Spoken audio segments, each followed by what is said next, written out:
تو سوریه چه خبره؟ چی شد که دوباره این کشور درگیر جنگ داخلی شد؟ اصلا این مخالف‌ها یا شورشی‌ها کیا هستن و از کجا اومدن؟ خواستشون چیه و از کجا حمایت میشن؟ پاسخ این پرسش‌ها تو ادامه این ویدیو. به رادیو راوی خوش اومدید.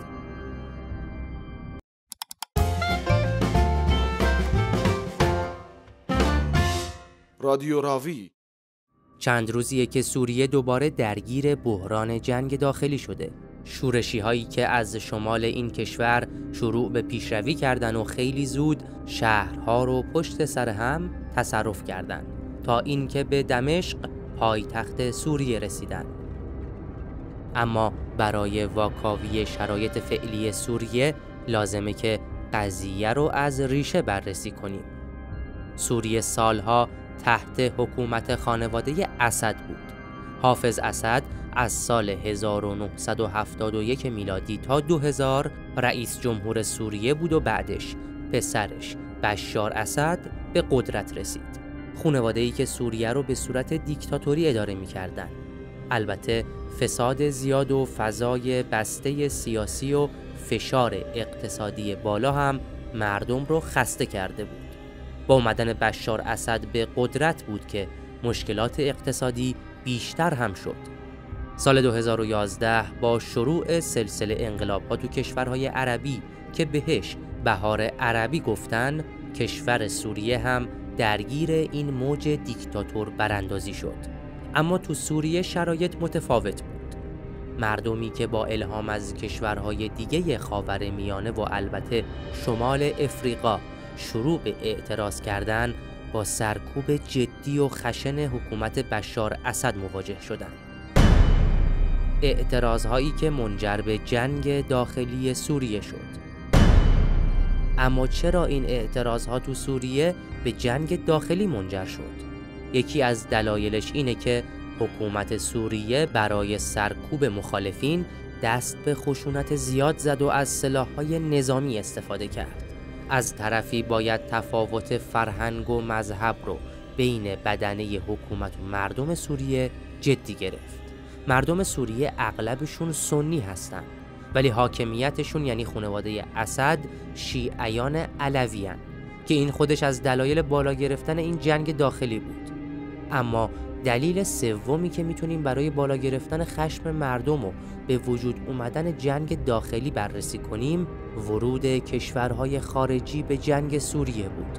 به جز اینها که گفتیم، عوامل دیگه‌ای هم بود که باعث طولانی تر شدن جنگ داخلی سوریه شد، از جمله داعش.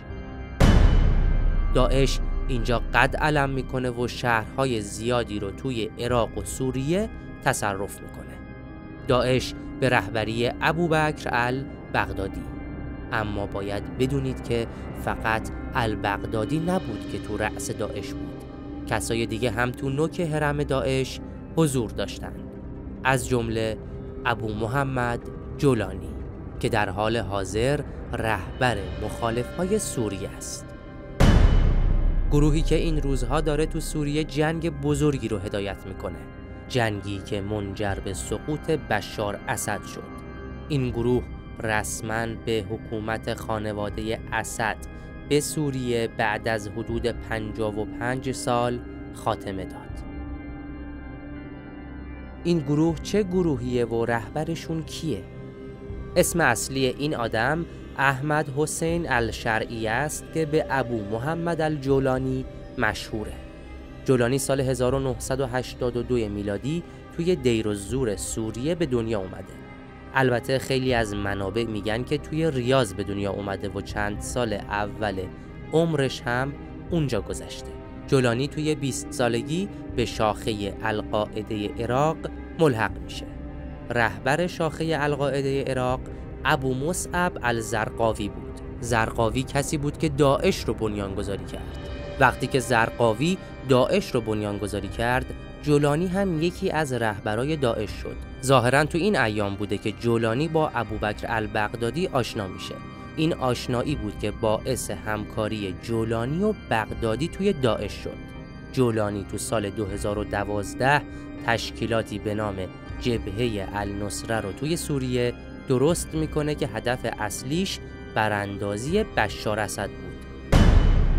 تشکیلاتی که خیلی هم زود قدرت گرفت. حمایت داعش و القاعده رو هم داشت. البته جبهه النصره خیلی زود با داعش به مشکل خورد و از داعش جدا شد و فعالیتش رو توی سوریه برای برکنار کردن بشار اسد ادامه داد. جولانی سال 2016 ارتباطش با القاعده رو هم قطع میکنه و اعلام میکنه که هدفش فقط جنگ با حکومت سوریه است و میخواد یه حکومت اسلامی برقرار کنه. اما جولانی تو سال 2017 اومد یه کاری کرد که تقریباً تمام گذشتش رو کنار زد. جولانی اومد و جبهه النصره رو هم منحل کرد و تمام گروه‌های شورشی مخالف توی سوریه رو زیر یه پرچم متحد کرد و اسم این تشکیلات جدید رو هم گذاشت هیئت تحریر الشام، گروهی که الان تو سوریه به قدرت رسیده. ولی خب قدرتی که گرفته به خاطر حمایتیه که کشورهای دیگه خصوصاً ترکیه، امریکا و اسرائیل ازش کردن. عملاً الان مناسبات منطقه تغییر کرده. همه چیز عوض شده و مثل قبل نیست. این بهترین زمان برای جولانی و تشکیلاتش بود که به هدفشون برسن. حالا این مناسبات چی بوده که تغییر کرده؟ یکی از گروه‌های مدافع بشار اسد حزب الله لبنان بود. حزب الله به جنگ با اسرائیل وارد شد و قدرتش رو تا حد زیادی از دست داد و دیگه نمیتونست از بشار اسد حمایت بکنه. حامی دیگه حکومت اسد پوتین بود. روسیه برای حفظ نفوذ خودش تو خاورمیانه پایگاهی به اسم سوریه رو نیاز داشت. روسیه درگیر جنگ با اوکراین شد و همین جنگ به اندازه کافی برای روسیه تبعات داشت.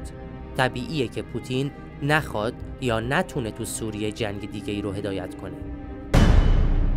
یه حامی دیگه حکومت اسد هم جمهوری اسلامیه که اون هم قدرتش رو تو چند کشور تقسیم کرده. یادتون نره که سوریه برای جمهوری اسلامی خیلی مهمه. راه لبنان و حزب الله از سوریه میگذره و این چیزیه که اهمیت سوریه برای ایران رو بیشتر هم میکنه. حالا که حامی‌های اسد هر کدوم به شکلی کنار کشیدن، بهترین زمان برای هیئت تحریر الشام که علیه حکومت بشار اسد قیام کنه. 8 دسامبر 2024 بشار اسد سوریه رو ترک کرد و 55 سال حکومت خاندان اسد بر سوریه پایان گرفت.